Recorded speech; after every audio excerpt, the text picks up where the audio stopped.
Halo teman-teman, selamat datang di channel Mari Berkarya. Kali ini aku akan share 6 tips gimana caranya untuk menjaga pelanggan lama atau setia biar mereka itu loyal dengan bisnis kita. Seperti yang aku sudah share di video sebelumnya bahwa ada beberapa manfaat atau mungkin banyak sekali manfaatnya kita menjaga pelanggan lama dibandingkan dengan mencari terus pelanggan baru.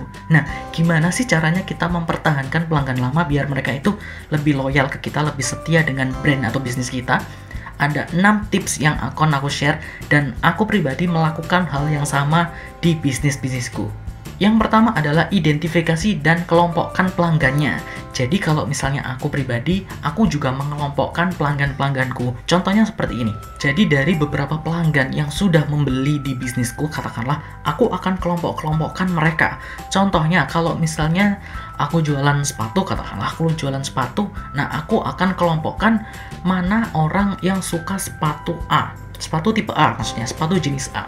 Aku akan kelompokkan orang yang suka sepatu jenis B. Aku akan kelompokkan orang yang suka sepatu jenis C. Kemudian aku juga akan kelompokkan lagi berdasarkan backgroundnya mereka. Contohnya, aku kelompokkan orang yang umurnya di bawah 30 tahun. Aku kelompokkan orang yang umurnya antara 30 sampai 40 tahun dan kemudian di atas 40 tahun, seperti itu. Kemudian aku juga kelompokkan lagi mana yang katakanlah dia sering banget beli produk di aku, mana yang dia itu belinya cuma 1 atau 2 kali, mana yang nggak pernah beli sama sekali, kayak gitu. Itu aku kelompokkan mereka. Tujuannya untuk apa? Untuk nanti aku retargeting atau remarketing mereka. Contohnya kalau misalnya aku ada promo sesuatu yang mungkin barangnya agak lebih mahal tapi kualitasnya sangat bagus, aku akan menjualnya ke orang-orang yang pernah atau sering beli di aku. Misalnya beli lebih dari 10 kali, katakanlah transaksi lebih dari 10 kali, maka aku akan promokan ke dia. Kenapa? Karena kemungkinan besar orang itu akan menyukai produkku, akan membeli produkku karena dia sudah beli lebih dari 10 kali dibandingkan dengan aku jual ke orang yang belum pernah beli sama sekali. Kayak gitu. Jadi itu nanti effortnya akan berbeda. Makanya tujuan dari dikelompokkannya ini nanti untuk menjadi strategi-strategi marketing kita. Contohnya kita lagi launching produk yang katakanlah produknya itu murah. Kita dapat produk yang murah, maka kita akan promokan ke orang yang mungkin cuma beli sekali atau mungkin dia akan membeli atau mungkin dia hanya tertarik saja. Kayak gitu, ke orang-orang yang seperti itu, biar mereka ada keputusan untuk membeli, biar mereka lebih suka atau lebih tertarik untuk membeli. Kenapa nggak dipromosikan ke orang yang sering beli? Karena mereka itu sudah percaya. Jadi orang yang sering beli ke kita, itu mereka sudah percaya ke kita. Jadi nggak perlu lagi untuk kita jualin barang-barang yang murah seperti itu. Karena sekali lagi teman-teman, barang-barang yang murah itu aku pribadi, itu adalah strategi untuk menjaring pelanggan baru. Pelanggan yang mereka memang suka produk-produk yang dengan harga murah. Kayak gitu. Makanya list atau kelompokan ini juga penting untuk menjadi target-target kita. Jadi kita nanti tahu, oh kalau misalnya kita jualan produk ini, kita jualnya ke target market A. Kita jualan produk ini ke target market B. Kita jualan ini ke target market C, ke kelompok A, kelompok B, kelompok C. Kayak gitu. Itu fungsinya identifikasi dan mengelompokkan customer. Kemudian yang kedua adalah list atau daftar atau tulis kesukaannya mereka itu apa, atau alasan mengapa mereka itu loyal, mengapa mereka itu membeli produk di kita.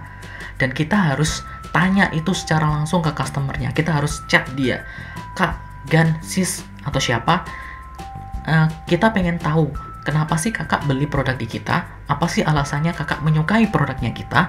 Nah, dari situ kita akan tahu, oh ternyata mereka itu sukanya di bagian ini. Misalnya nih, dari 100 pelanggan yang sudah beli di kita, kita tanya, oh ternyata 60% itu suka di bagian katakanlah pengirimannya. Berarti kita nanti kalau misalnya promosi menonjolkan sisi pengirimannya karena banyak yang suka di bagian pengirimannya. Kayak gitu. Dan kita akan lebih meningkatkan pengirimannya lagi biar mereka lebih suka. Katakanlah kita kasih diskon dari pengiriman, kita kasih kecepatan pengiriman, kita dahulukan mereka. Kayak gitu, kita bisa kasih fitur-fitur seperti itu. Buat apa? Biar mereka itu lebih suka lagi, lebih senang lagi. Kalau misalnya ternyata mereka itu sukanya di katakanlah salah satu fitur, misalnya kita jualan tas, mereka sukanya di bahannya. Banyak, misalnya dari 100 orang, 60% itu suka tas yang bahannya itu ternyata halus. Ya udah, berarti kita tonjolkan di bahan yang halus. Kayak gitu, kita fokuskan ke apa yang mereka suka. Kemudian yang nomor 3 adalah komitmen. Nah, komitmen ini jujur sangat susah banget. Kenapa? Karena banyak sekali orang itu yang melakukan cuma 1-2 hari doang atau 1-2 kali doang. Jangan kayak gitu teman-teman. Kalau misalnya kita sudah komitmen untuk menjaga pelanggan lama, untuk membuat pelanggan yang loyal, maka kita harus komitmen juga untuk ngasih sesuatu ke mereka.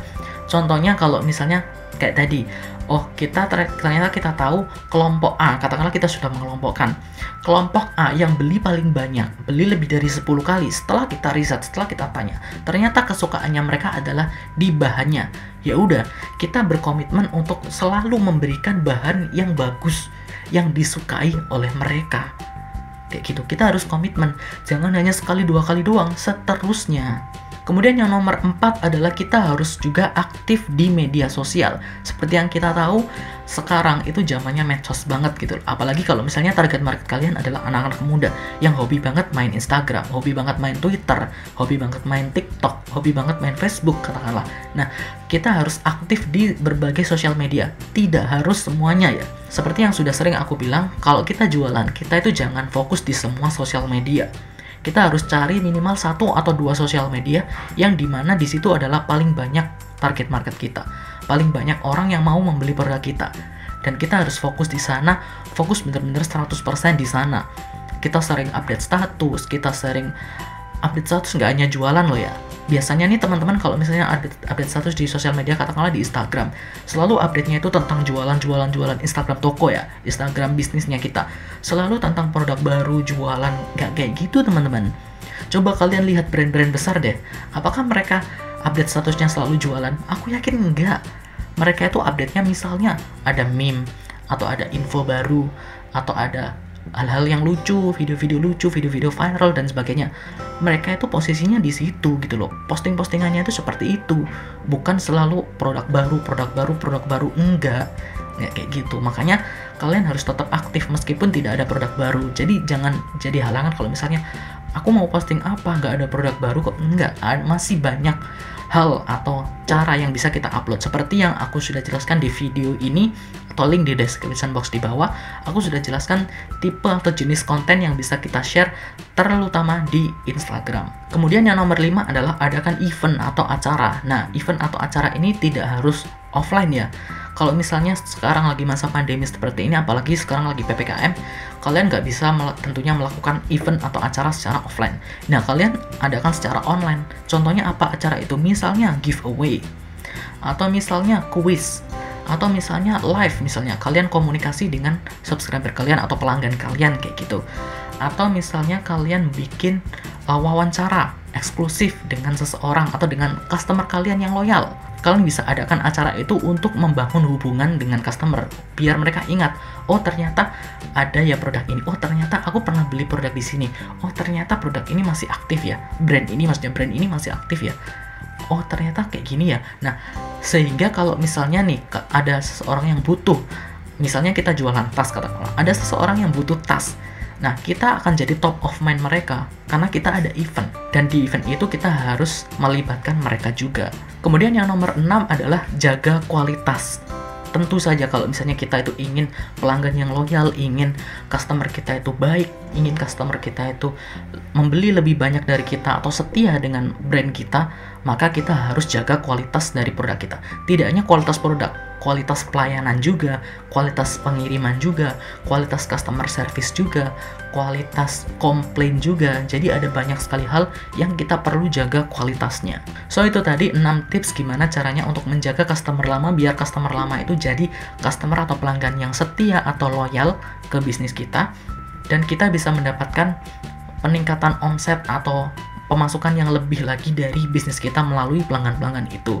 Jangan lupa untuk share video ini ke teman-teman kalian biar mereka semua juga pada tahu tentang gimana sih caranya menjaga pelanggan yang loyal, dan jangan lupa juga untuk klik tombol like-nya, kemudian subscribe channel ini dan nyalakan notifikasinya untuk tahu video-video baru dan menarik lainnya di channel Mari Berkarya ini. Sampai jumpa di video berikutnya. Dadah.